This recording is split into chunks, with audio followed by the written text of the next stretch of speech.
Da-da-da-da-da-da-da. Welcome to my random ramblings of all things in the universe and beyond. Ta-da!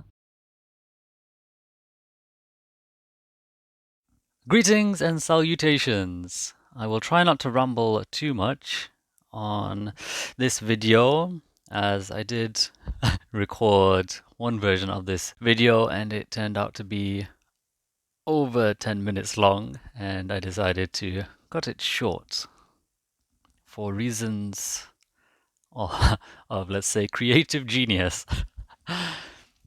Anyway, my auntie once had a goldfish, and she named this fish Fishu. Doesn't really have anything to do with the video or what I'm going to share with you all, but I like the name. However, it is somewhat relevant to a quote I heard recently that has stuck with me very strongly since I heard it.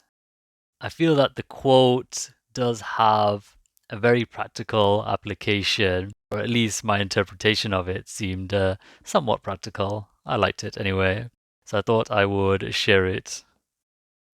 And here it is.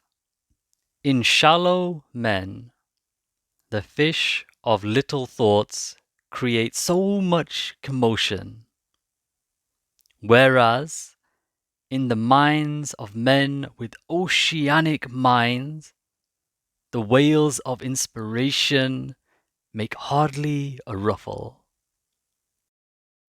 The first part of this quote I found very relatable, and I'm sure many other people can relate to it also, because the amount of times a small thought, a little issue, turns into a big confusing mess of emotions and feelings, which causes you to be overly worried or stressed about the little problem, which then ultimately often leads to poor actions or poor choices. The second part of this quote I very much liked because it did catch me by surprise. As soon as I heard Whales of Inspiration, this inspiring vision of a whale leaping out of the water, the sun glinting on its wet surface, and then it's splashing back into the water, sending waves and ripples and water spreading out from it in this glorious scene. But the quote goes on to say that even this huge whale of inspiration, whether it represents something positive or negative, if your mind is vast enough, if you are calm enough in yourself, then even this whale leaping out of the water or swimming through the waters make hardly a ruffle in the waters of your mind. That was my interpretation of the quote, or at least one of them. I have a few other thoughts in my brain about the quote. However, I will not go into them on this video, lest we start creeping back up to the 10-minute mark.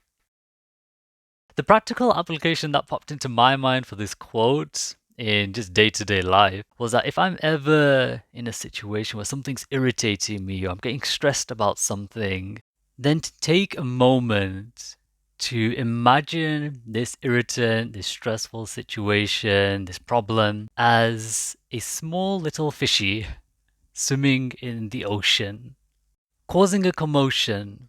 Because that's what it's doing. If there is a problem and it's causing me to be stressed, worried, irritated, it's causing a commotion in my mind, causing me to be unsettled or restless.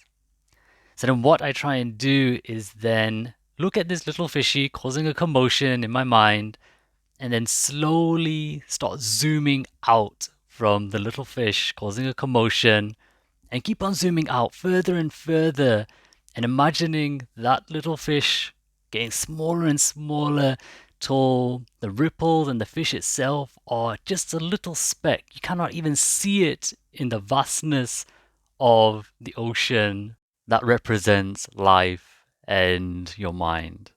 Now, I'm not saying that I have an incredibly vast mind or an extravagant lifestyle, But I do believe that we can all say that our lives are bigger than these little fish, these little problems, which really are only as big as the amount of time and attention we allow them to consume. It reminds me of the popular scenario when someone hurts themselves, but they don't feel any pain until they see the injury, and then all of a sudden their mind registers that they should be feeling pain, and so they start feeling pain.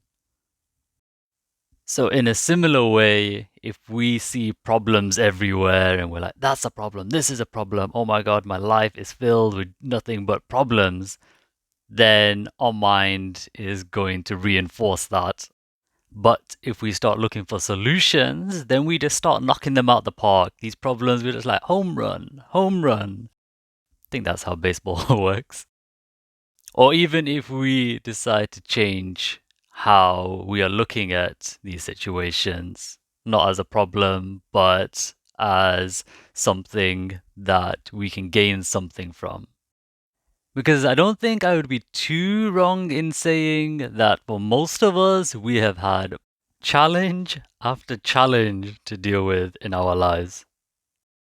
I also don't think that I will be too wrong in saying that although some challenges do persist and require a lot more thought and effort to find a solution to, for many of these challenges, we have indeed found a solution or we have indeed overcome them quite nicely. Or by using tooth and claw to drag and fight our way out of a sticky situation. A little bit like a beast. Also, an honorable mention to those challenges that seem like problems at the time, and then a little way down the road in the future, you look back and think, that actually worked out for the best. Personally, I find when I remember to use this visualization technique, I don't always, but when I do, it helps to give me perspective on whatever situation or emotion I'm feeling. And it does put a big smile on my face to imagine whatever negative emotion I'm trying to overcome, whatever situation I'm trying to find a solution to imagine it as a small little fisher becoming small, insignificant, and more manageable in the bigger ocean that is life. One way I like to end the visualization, and you might like to try also, is by asking myself the question, am I really going to let these little fish, these little thoughts, these little problems cause so much of a commotion in my mind? And the answer is always hell to the no!